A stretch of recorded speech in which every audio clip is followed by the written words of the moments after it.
চলো বন্ধুরা, এখন একটু সাকিবিয়ানদের পাওয়ার নিয়ে কথা বলা যাক।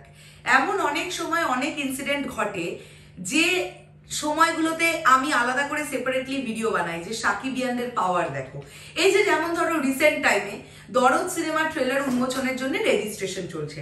বাই দ্য ওয়ে তোমাদেরকে বলে দিই, মনে করিয়ে দিই আবার একবার, আজকে কিন্তু 27 তারিখ কমপ্লিট হয়ে যাচ্ছে। আগামীকাল পর্যন্ত কিন্তু তোমাদের কাছে রেজিস্ট্রেশন করার সময়।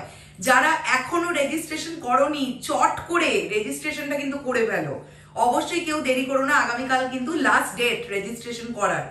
তো এই যে যখন আমি এই ভিডিওগুলো বানাচ্ছি, ধরে নাও যখন আমরা জানতে পারছি 30,000, যখন জানতে পারছি 50,000, যখন জানতে পারছি 72,000, 78,000, এই সংখ্যাগুলো এত অল্প কয়েকদিনের মধ্যে রেজিস্ট্রেশন হয়েছে, তখনই আমরা এই কথাটা বলছি, সাকিবিয়ানদের পাওয়ার দেখো, সাকিব ভক্তদের পাওয়ার দেখো।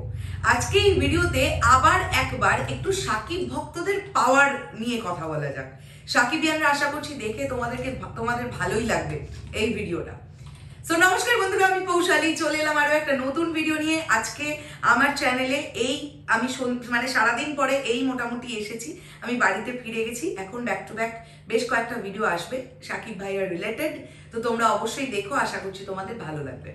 আমি এখন কি বিষয় নিয়ে কথা বলতে এসেছি, অভিমিত্র, এই নামটা তোমাদের অনেকেরই শোনা লাগছে তো।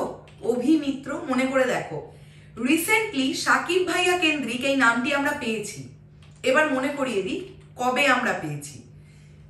হঠাৎ করে সোশ্যাল মিডিয়ায়, ফেসবুকে একটি ছবি আমরা কাইন্ড অফ ভাইরাল হতে দেখি, যে পোস্টটি করেন অভিমিত্র, এবং তিনি বলেন যে আমি যখন সাকিব ভাইয়াকে বললাম যে আপনার সঙ্গে ছবি তুললে রিচ বাড়ে, তখন উনি বললেন আয় বেটা আমার সঙ্গে ছবি তোল।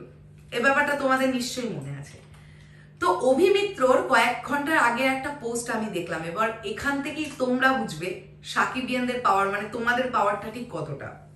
এই যে দেখো, আমি অভিমিত্রর এই পোস্টটা এখানে খুলেই রেখেছি। অভিমিত্র এখানে লিখেছেন আমি এতটাও রিচ চাইনি বলে, উনি এটা মজা করে লিখেছেন। ডেফিনেটলি রিচ কে না চায়, তার এটা পেজ, তিনি তো ডেফিনেটলি রিচ চান। এবার ব্যাপারটা হচ্ছে, যদি আমরা এখানে দেখি, তার ফলোয়ার্স সংখ্যা হচ্ছে 8,200। ইতিমধ্যে 8,200। সাকিব ভাইয়ার সঙ্গে যে ছবিটি তিনি ছেড়েছিলেন সেটার লাইক, কেবলমাত্র লাইক পড়েছিল ছবিটার 2.9K। দেখে নাও, আমি এখানে দেখাচ্ছি, 2900 প্লাস লাইকস পড়েছিল এই ছবিটার, 228খানা শেয়ার হয়েছিল এই ছবিটা, এবং 35টার ওপরে কমেন্ট পড়েছিল।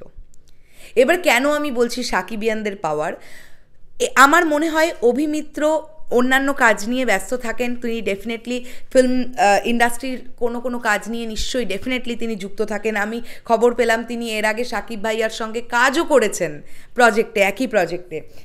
লুক, তারপর মেকআপ, এই ডিপার্টমেন্টগুলো তার উপরে দায়িত্ব ছিল। তো সেই কারণের জন্য হতে পারে তিনি রেগুলার তার পেজ কিন্তু ঠিক করে আপডেটেড রাখতে পারেন না বা পোস্ট করতে পারেন না। সাকিব ভাইয়ার সঙ্গে একটা ছবি পোস্ট করে 2.9K লাইকস পাওয়া যায়, এবং তারপরেই 4 ঘন্টা আগে যে পোস্টটি তিনি করেছেন সেটাতে লাইক পড়েছে 47।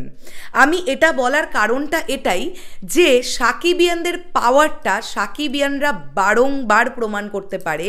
যেহেতু সেই ছবিটির সঙ্গে সাকিব ভাইয়া যুক্ত, তাই সেই ছবিটার লাইক পড়েছে 2.9K। ঠিক আছে, তো সাকিবিয়ানরা এতটাই মন থেকে নিঃস্বার্থভাবে ভালোবাসে সাকিব ভাইয়াকে। সাকিব ভাইয়া কেন্দ্রিক কোনো কিছু যদি তাদের চোখে পড়ে, নিমেষের মধ্যে সেটা ভাইরাল হতে 2 সেকেন্ডও সময় লাগে না। তো আমরা আবার ভবিষ্যতে অভিমিত্রর সঙ্গে সাকিব ভাইয়ার ছবি দেখতে পাবো, এই আশাতে আমরা থাকলাম, এবং আরও ওনার পেজটা খুব সুন্দরভাবে রিচ হোক, উনি অনেক ফলোয়ার্স পান, এটাই আমরা আশা করব সকলে। শেষ করলাম ভিডিওটা, দেখা হচ্ছে আবার খুব শীঘ্রই নতুন কোনো ভিডিও নিয়ে। তাহলে এখনের জন্য সকলকে বললাম টাটা। চলে যাওয়ার আগে আবার একবার বলি, আগামীকাল 28 তারিখ যারা এখনও রেজিস্ট্রেশন করোনি দরদের ট্রেলার লঞ্চিং ইভেন্টের জন্য, অবশ্যই রেজিস্টার করো, এক্ষুনি রেজিস্টার করো, কেউ কিন্তু ভুলে যেও না, সময় বেরিয়ে গেলে কিন্তু আর হবে না। টাটা।